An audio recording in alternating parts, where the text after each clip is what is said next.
হালখাতা মোটামুটি আগের মতোই হয়, তবে আগের মতো ঐতিহ্য নাই আর কি। এখন হালখাতা বলতে বোঝায় যে আমরা কি কাস্টমার আসছে, কাস্টমারের সাথে একটা ভালো সুন্দর একটা ব্যবহার, এইটাই আর কি। আগের মতো হালখাতা এখন আর হয় না।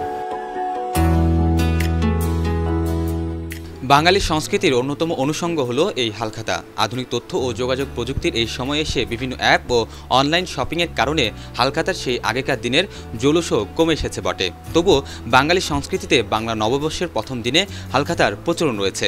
দর্শক, আজকের পর্বে আমরা হালখাতার সেই ইতিকথা তুলে ধরার চেষ্টা করব।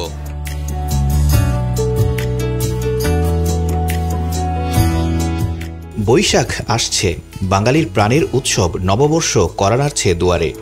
চারদিকে যখন নতুন বছরকে বরণ করে নেওয়ার প্রস্তুতি, ঠিক তখনই বাংলার ব্যবসায়ী মহলে শুরু হয় আরেক ঐতিহ্যবাহী উৎসবের আয়োজন। বলছিলাম হালখাতার কথা। আপামর বাঙালির কাছে নববর্ষ যেমন প্রাণের উৎসব, তেমনি বাঙালি ব্যবসায়ীদের জন্য এই পহেলা বৈশাখ মানে নতুন হিসাবের খাতা খোলার দিন। পুরনোকে বিদায় জানিয়ে নতুনের আবাহন। হালখাতা নামটা শুধু একটা শব্দ নয়, এর সঙ্গে জড়িয়ে আছে প্রজন্মের পর প্রজন্মের ব্যবসায়িক ঐতিহ্য, সততা আর সম্পর্কের উষ্ণতা। হালখাতার যে ব্যাপারটা পুরনো ঐতিহ্য, আমাদের ঐতিহ্য ছিল, যেটা বর্তমানে জিনিসটা রিডিউস হয়ে আসছে। আগে খাতায় মানে ম্যানুয়ালি জিনিসগুলো লেখা হতো, বাট এখন উন্নত প্রযুক্তিতে আমরা হিসাব নিকাশগুলো করে নিচ্ছি। প্লাস বর্তমানে যে বাজারের ঊর্ধ্বমুখী দাম, তা এখন হালখাতার ব্যাপারটা কমে আসছে। হালখাতা মোটামুটি আগের মতোই হয়, তবে আগের মতো ঐতিহ্য নাই আর কি। এখন ঐতিহ্য কম্পিউটারের যুগ, ইলেকট্রনিক যুগ, ওখানেই চলে গেছে আর কি। আগেকার দিনের ব্যবসায়ীরা একটি মাত্র মোটা খাতায় তাদের যাবতীয় হিসাব লিখে রাখতেন। এই খাতাটি বৈশাখের প্রথম দিন নতুন করে হালনাগাদ করা হতো। হিসাবের খাতা হালনাগাদ করার এই রীতি থেকেই উদ্ভব হয় হালখাতার। এক সময় বাংলা নববর্ষের মূল উৎসব ছিল হালখাতা। এই উপলক্ষে দোকানে দোকানে মিষ্টি বিতরণ করা হতো। শোনা যায় মোগল সম্রাট আকবরের আমল থেকে পয়লা বৈশাখের উদযাপন শুরু হয়েছিল। সে সময় থেকেই দোকানে ব্যবসার হিসেব করার জন্য হালখাতার প্রথা শুরু হয়। সেই থেকে আজও প্রতি বছর বাংলা নববর্ষের প্রথম দিন দোকানে দোকানে হালখাতা উদযাপন করা হয়। আগের যে হালখাতার যে একটা আমেজ ছিল, হালখাতার যে একটা আনন্দ ছিল, সেই ব্যাপারটা এখন আর আগের মতো নাই। এটা দিন দিন শুধু বিলুপ্তর পথে। হালখাতার সেই জনপ্রিয়তা এখন আর নেই।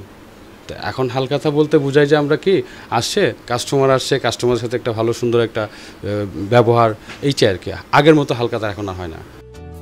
হাল এবং খাতা শব্দ সহযোগে গঠিত হয়েছে হালখাতা শব্দটি। দুটোই আরবি শব্দ।